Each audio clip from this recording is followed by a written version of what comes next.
So in this section, we will walk through some things to keep in mind when building our plates so that you can either form meals by tracking them using a tracking app like Chronometer or form meals intuitively using your awareness of food macro composition. And it is okay if you aren't always perfect with the principles and concepts we discuss in this module. Life isn't about perfection, but instead consistency. So here's an outline of this module. First, we're going to address some FAQs, like what does a balanced meal mean? Isn't it bad to consume carbs and fats together? How often should I eat? Meal frequency? Next, we will discuss some principles for forming meals, like balancing carbs with protein, choosing macros at meals, adding saturated fats, balancing amino acids, balancing glucose with fructose, and the calcium to phosphorus ratio. So first, what is a balanced meal? What do we mean by that? So just consuming an ideal amount of carbs, fat, and protein in a meal to nourish us, make us feel good, satiate us, and keep our blood sugar relatively stable. There's no one-size-fits-all meal that will work for everyone, and this will vary person to person. So we provide some meal examples later in this module that you can tweak to see what works best for you. But ideally, our body temperature rises after the meal. We feel satiated and we feel happy. We should not walk away from a meal hungry unless, of course, you are in a temporary fat loss phase. Next FAQ, isn't it bad to consume carbs and fats together in the same meal? Well, this fear comes from the frequently discussed concept, the Randall cycle, which refers to the principle that a single cell can only use carbs or fat for energy at any given time.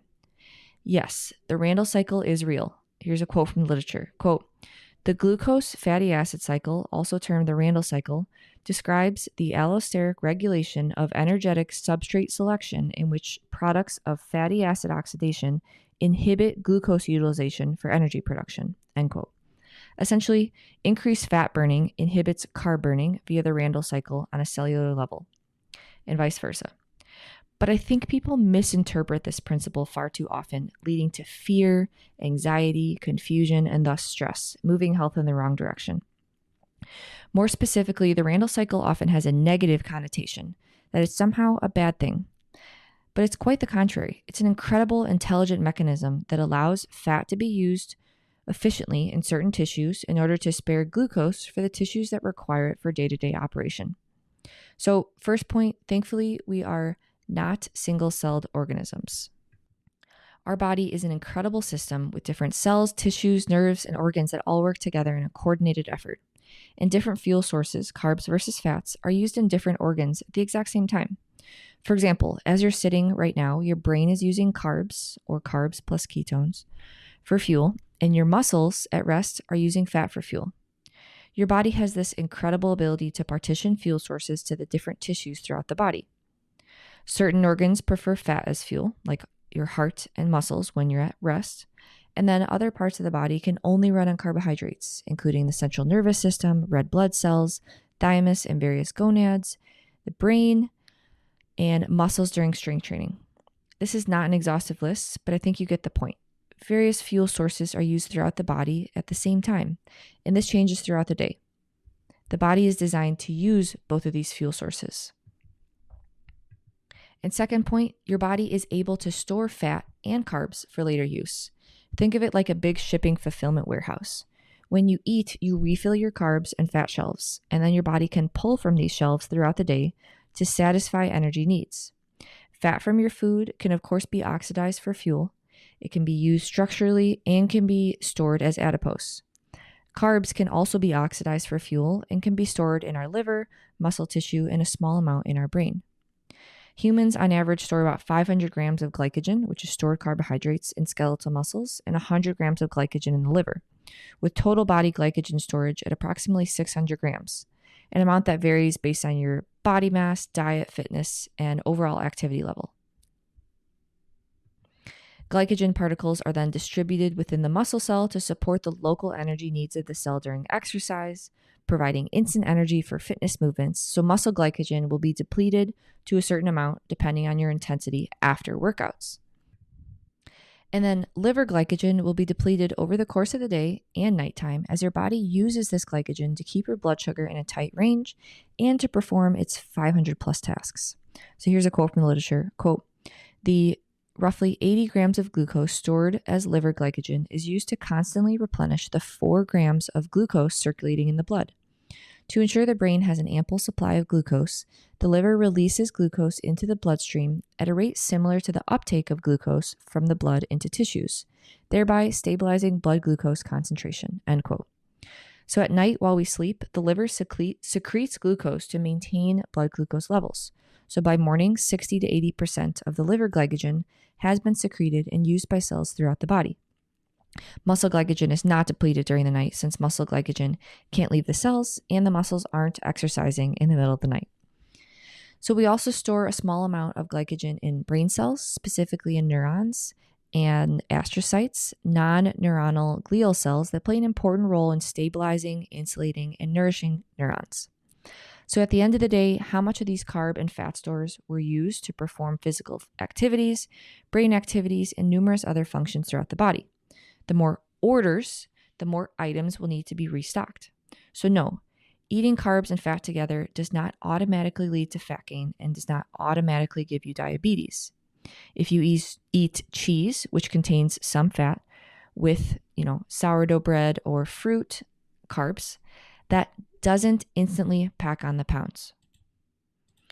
The macronutrient profile of milk really helps drive this point home, as milk is one of the most nutrient-rich superfoods there is, and humans have utilized it for thousands of years for survival. It contains both carbs and fat, and this did not lead to diabetes formation when your great-great-grandma milked her cow in the backyard. This does not mean that you can eat food in any amount, as the total amount of food and calories you consume still does matter. The combo of carbs and some fat makes food taste good, and this isn't inherently a bad thing, as we should enjoy how our food tastes. But unfortunately, heavily processed, convenient, and packaged food are commonly high in carbs and fat and can be easy to overconsume, allowing you to consume a ton of calories very quickly.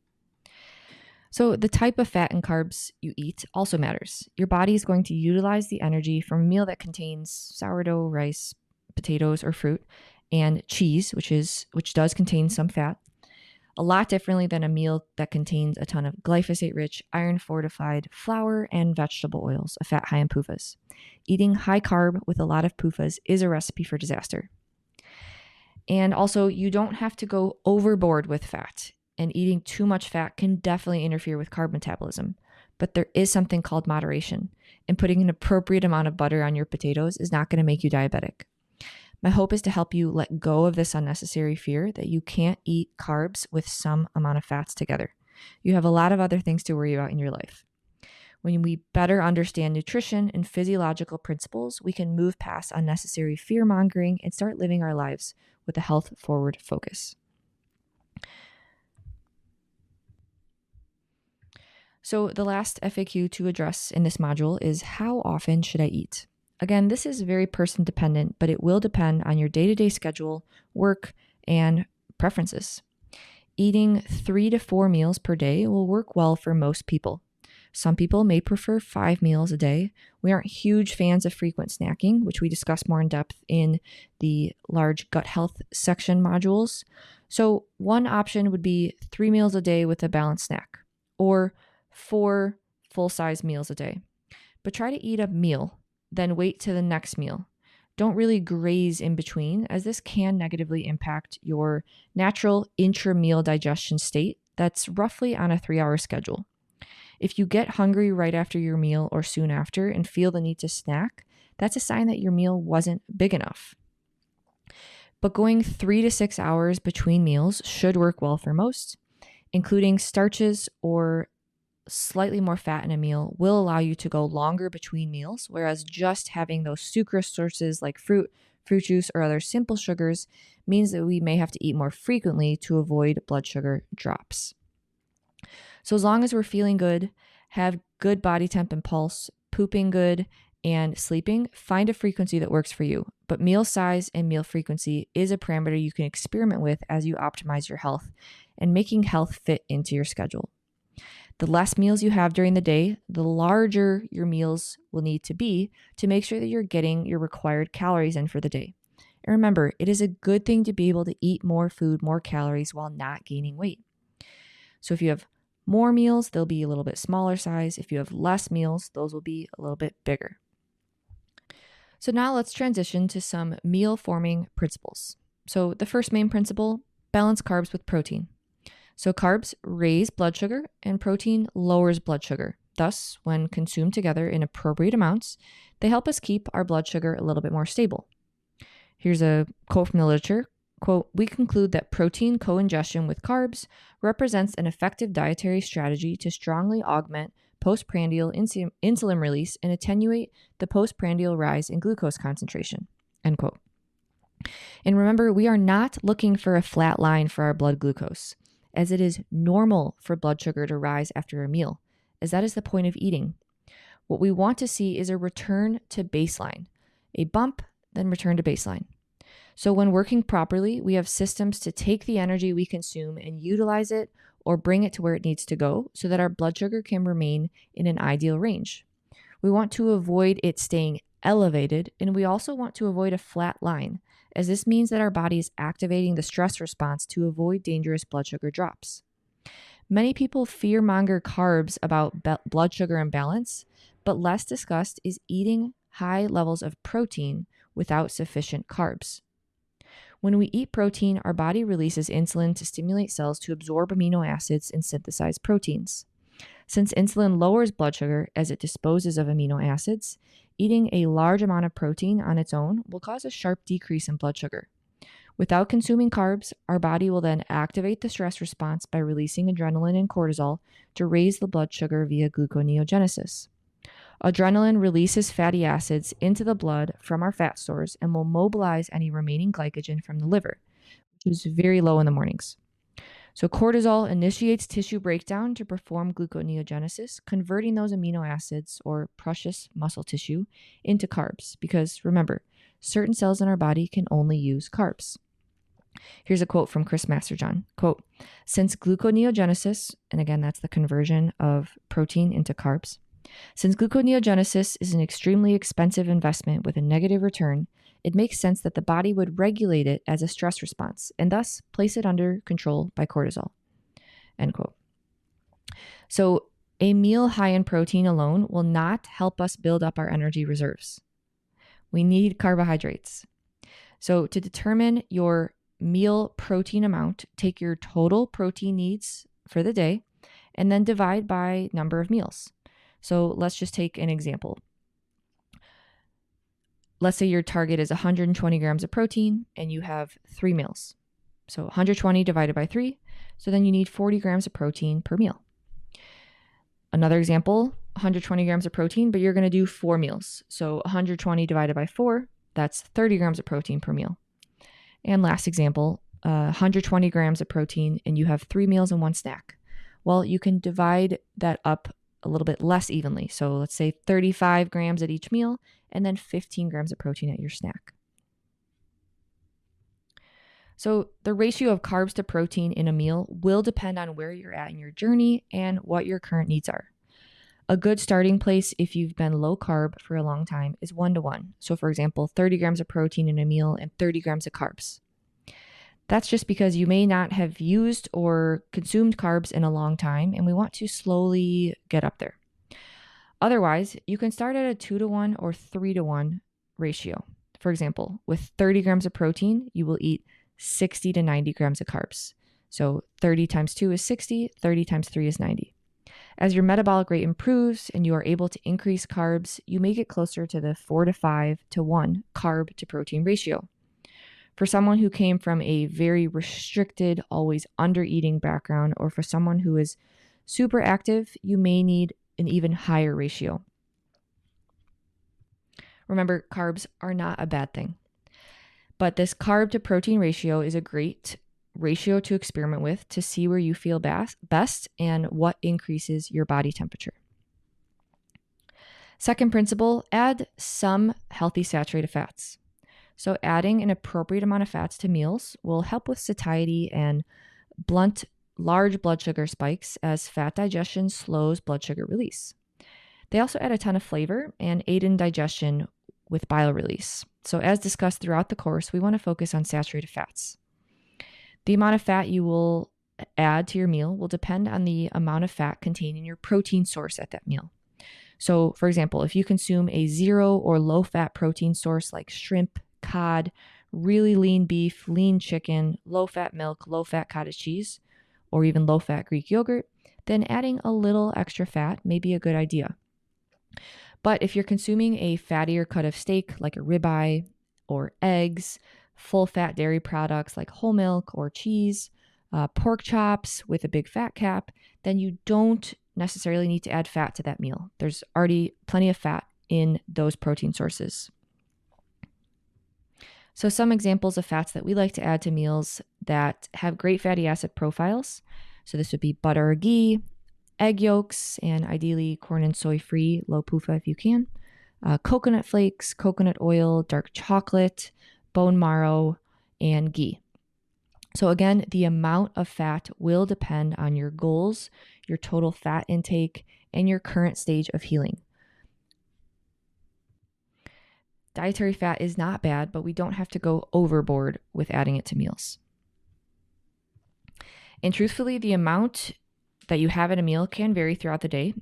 For example, if you're consuming a pre-workout meal very close to a workout, you really don't want much fat at all, as that will slow digestion and is not advantageous for the workout. But then as a counterexample, if your work schedule only allows you to eat breakfast and you have to go 5 to 6 hours until you can eat again, then consuming a low-fat meal for breakfast would make it quite difficult to get through that time. Instead, you could try a more moderate fat approach. Again, experiment. So a simple way to start, similar to the protein example, would be to take your total carbs, total fat, and protein for the day, and then divide by 3 for 3 meals. Try it out, see how you feel. So for example, let's say that your target is 120 grams of protein, 400 grams of carbs, and 60 grams of fat. Divide all those by 3, so then you would have 3 meals of 40 grams of protein, 133 grams of carbs, and 20 grams of fat. I personally like eating larger meals, and I have no problem eating a lot of food at once. So 3 meals a day and maybe 1 small snack works really well for me. But if you can't fit your calorie needs into 3 meals, you may need to add a snack or split total calories into 4 meals in order to get your calories in for the day. So now let's take a look at just some example meals. So here we've got some boiled potatoes, which is a carb source, with some cheese containing fat and protein, a cup of orange juice with some collagen powder. So the orange juice is carbs and the collagen powder is adding some glycine, but it is a protein source. And then 2 over easy eggs. So that's providing some protein and fat. So the meal total here is 88 grams of carbs, roughly 20 grams of fat, and 30 grams of protein. So here's another example meal. We've got 1.5 cups of white rice with 1 teaspoon of butter or ghee. So that's carbs with a little bit of fat. Then we've got some shrimp kebabs, which is giving you some protein and then just some small amount of carbs from the vegetables. You've got some milk on the side, which contains some carbs, fat, and protein, and then a stewed apple. So the meal total here is about 100 grams of carbs, around 18 grams of fat, and 30 grams of protein. And then here's another example meal. We've got some boiled Japanese sweet potatoes for carb, some braised beef shank. So that's going to be largely protein with a little bit of fat. We've got some bone broth and a side of a little bit of butter to add to the sweet potatoes, and then some cantaloupe for some sucrose carbs.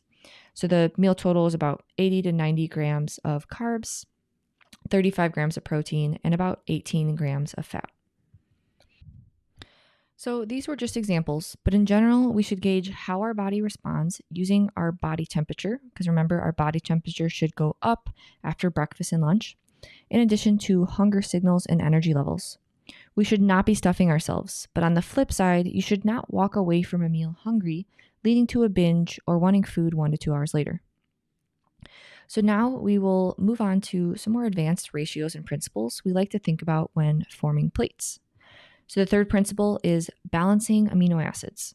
So we, of course, need to consume complete protein sources that contain the essential amino acids like muscle meats, eggs, seafood, and dairy.